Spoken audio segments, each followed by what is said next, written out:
Ranjo Singh Chahal.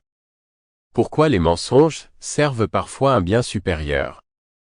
Explorer quand la tromperie aide plus que la vérité.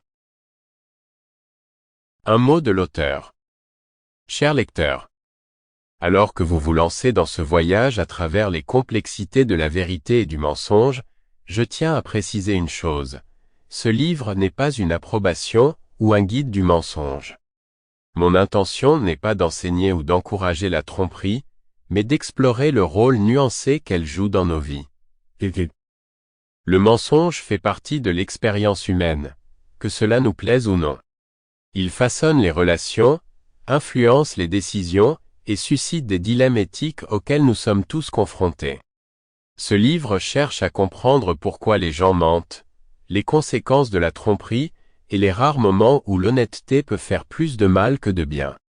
En décortiquant ces idées, j'espère susciter des discussions réfléchies sur l'intégrité, la moralité et les choix que nous faisons.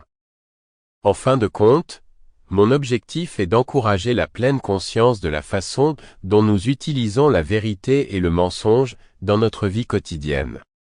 Vivre avec intégrité ne signifie pas ne jamais déformer la vérité, mais plutôt comprendre le poids de nos paroles et de nos actes, et les choisir judicieusement. Merci de m'avoir permis de partager ces réflexions avec vous. J'espère que ce livre vous apportera des éclairages, remettra en question vos hypothèses et approfondira votre compréhension de la condition humaine. Cordialement. Ranjo Singh Chahal. 1. La nature de la vérité et des mensonges. La communication humaine repose sur la vérité et le mensonge. Ces deux forces façonnent les relations, influencent les décisions et définissent notre conception de la moralité et de l'éthique. Si l'honnêteté est souvent célébrée comme une vertu, l'acte de mentir, bien que souvent condamné, est un aspect tout aussi répandu de l'interaction humaine.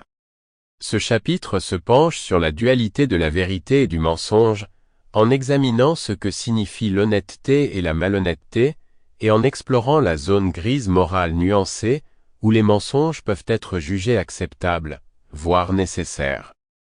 Définition de l'honnêteté et de la malhonnêteté.